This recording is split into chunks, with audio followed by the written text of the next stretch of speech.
A gente vai conversar com o jornalista Cláudio Correia, ele que é especialista aí no mundo do agronegócio, principalmente aqui da nossa região. Cláudio, tá me ouvindo bem? O Cláudio está aqui no Skype comigo. Estou te ouvindo sim, Alexandre. Boa tarde a todos. Opa, o Cláudio Correia tem o programa Campo Aberto na Rádio CBN, trabalhamos junto na rádio. Saudade de bater um papo com você, meu caro. Principalmente nas manhãs de sábado, não é? É isso aí. Bom, vamos lá. Cláudio, eu queria que você começasse, faz um balanço para a gente do agronegócio aqui na nossa região. Como é que foi afetado, seja de maneira negativa ou, de repente, foi afetado de maneira positiva por conta aí do coronavírus, exportações, etc. Como é que está o mercado do agro aqui na região? Bom, vamos fazer rapidamente, vamos falar um pouquinho de algumas culturas. Alexandre, vou começar pelo leite, né? Muita gente reclamou aí do preço do leite nos supermercados, né? Logo no início da pandemia tinha um preço nas prateleiras e em seguida o preço foi aumentando, principalmente o preço do longa-vida. Mas é importante notar que nem sempre tudo que aquele preço que está lá na gôndola reflete a realidade lá do produtor, né? Para as pessoas entenderem o que aconteceu, os laticínios, né, orientaram até os produtores, né, o pessoal da pecuária leiteira, a reduzir, inclusive, as ordenhas, porque eles reduziram a coleta, né? Porque não sabiam como se eles iam conseguir buscar esse leite lá todos os dias, enfim. Então, eles reduziram a coleta e isso afetou muito o preço, a rentabilidade do produtor de leite, só que agora as coisas já voltaram digamos assim, um pouco mais ao normal, e inclusive até a própria rentabilidade. A gente observa em alguns pontos de venda também o preço do leite dar aí uma equilibrada. Agora, uma atividade que foi bastante afetada foi, que não é da nossa região, mas a gente tem muito aqui na nossa região, que são as floriculturas, né?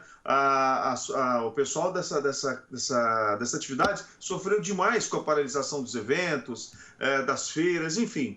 As Agora, datas aí, né? Você tem Dia das Mães, exatamente. Dia dos Namorados. Pois é. Agora, Alexandre, avicultura, nós temos uma avicultura muito importante na nossa região, né? Nós temos aqui frigoríficos, né, avícolas, nós temos aqui em Guapiaçu, nós temos aqui em Polônia, enfim, mas nós temos muita granja integrada também, né? Os integrados.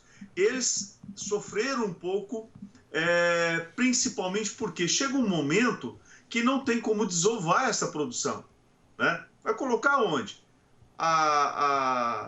As escolas pararam, né? O que era usado na merenda escolar parou, enfim, os restaurantes pararam. Hoje, para você ter uma ideia, essa proteína é a mais usada na nossa alimentação aí, em função do custo-benefício. É um alimento forte, nutritivo e muito barato.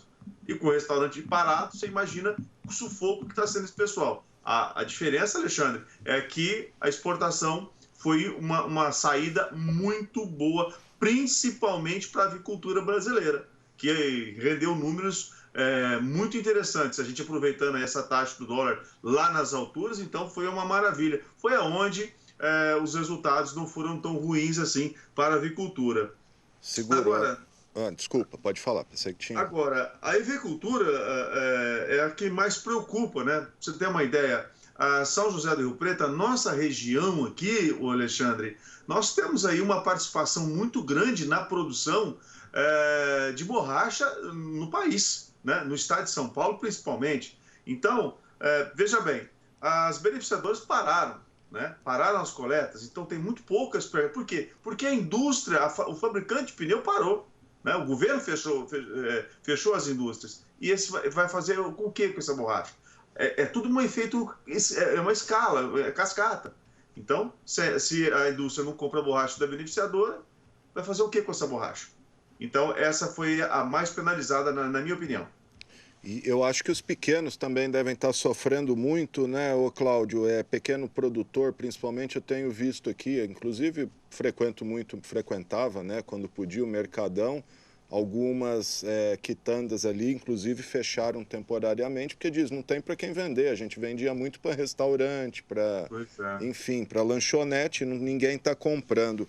Eu queria que você falasse um pouquinho de outras culturas que estão no nosso dia a dia aí, e a gente sempre vê postagem, o pessoal reclamando, feijão, limão, tomate, cebola e batata. Por que que isso subiu tanto também o preço? Alexandre, tudo é aquela questão, né? Você tirar da roça, né? Trazer para os CEAGESP e depois trazer de volta para a cidade. Essa logística é bem complicada, né? Mas a gente tem que pensar o quê? Mas o que é produzido? De onde vem tudo isso, né? Vamos dar uma geral aqui no nosso consumo aqui. Por exemplo, arroz. Arroz no estado de São Paulo, nós praticamente não temos nada. A maior região produtora de arroz no estado de São Paulo está ali na região de Guaratinguetá. Quer dizer, está longe, né? Aqui no nosso entorno, aqui para você ter uma ideia, na EDR de São José do Rio Preto, nós tem uma produtividade absurdamente pequena, quase que não dá nem para mensurar isso.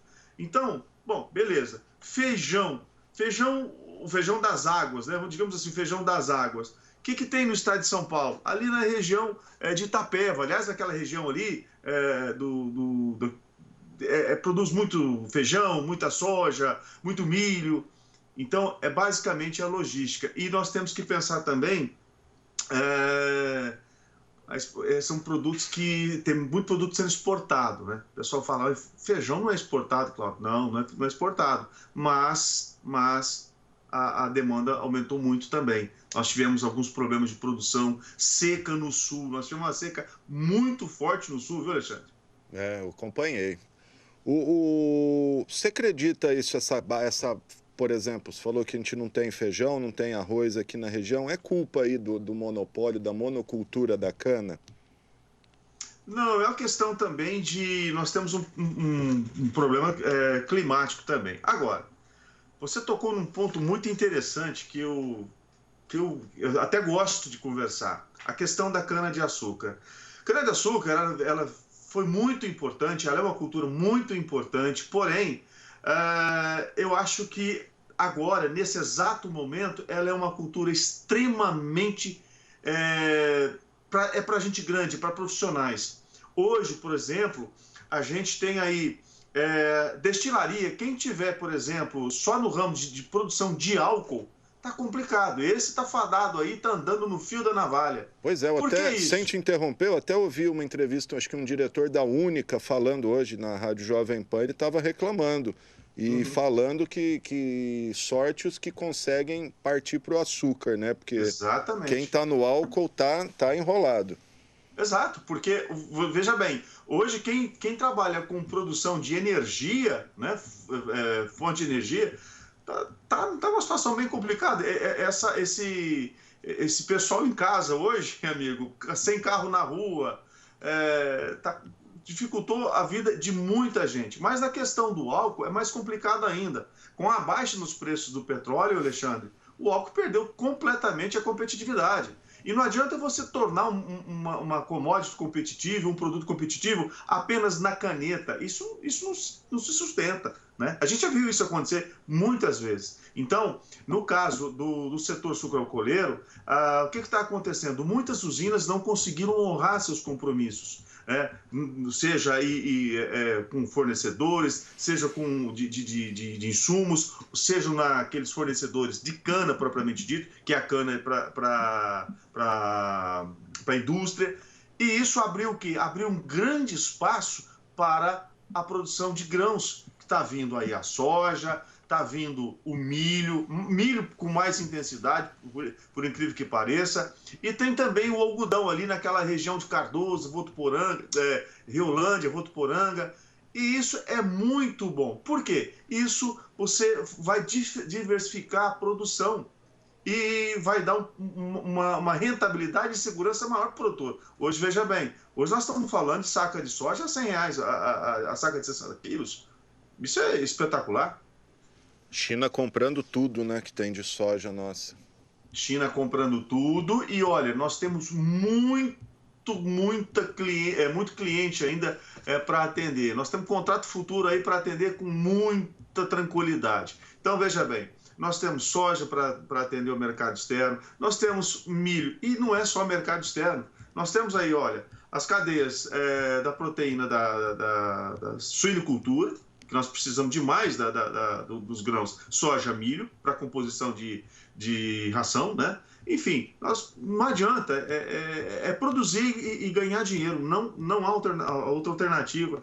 E a gente tem que agradecer muito, muito, muito, porque esse país, Alexandre, nós temos um clima maravilhoso, nós temos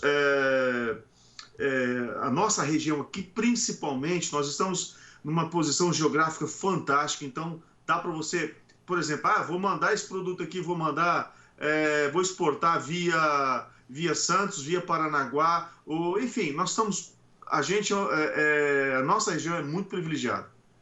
É isso aí, Cláudio Correia. Apesar dos pesares, o Brasil, com todos os seus problemas, a gente não vê faltar comida para as pessoas. Quer dizer, a gente vê, em alguns casos aí, questões sociais, mas a comida não falta. Cláudio, obrigado. Quiser falar mais alguma coisa aí? Então, você falou a questão da comida, né?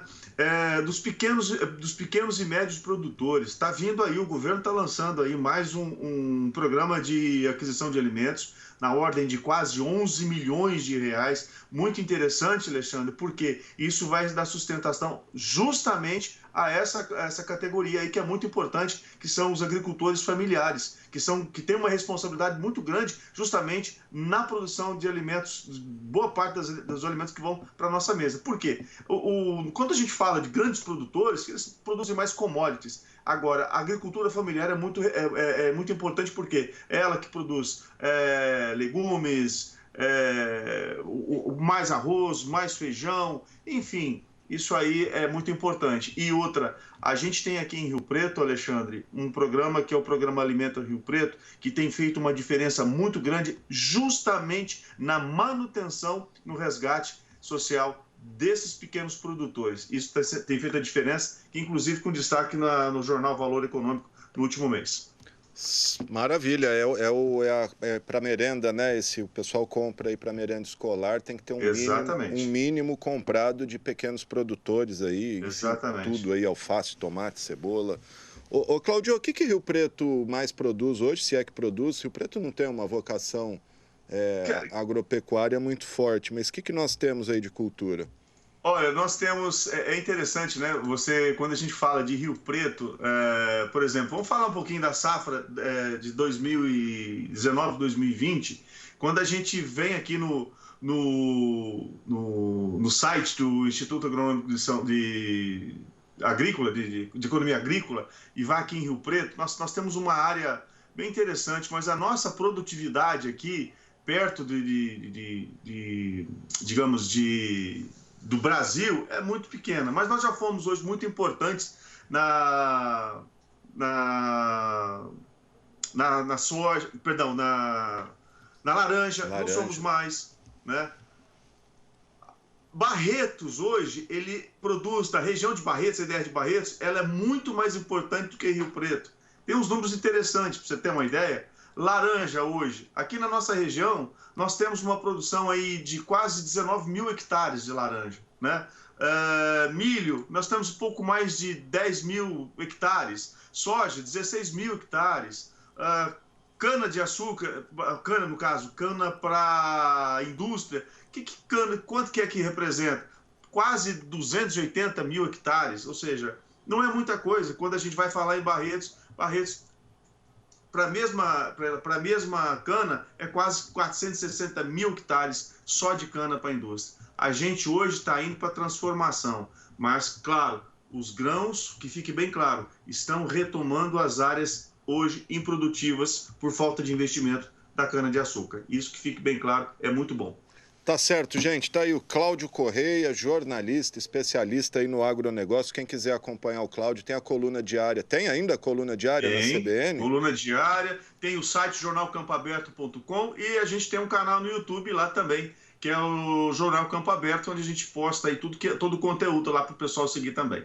Maravilha. O Cláudio, aos sábados também, às 10 horas da manhã, tem o campo aberto. Às 9, né, Cláudio? Das 9 às 10 da CBN, falando tudo sobre o agronegócio. Maravilha. Obrigado, Cláudio.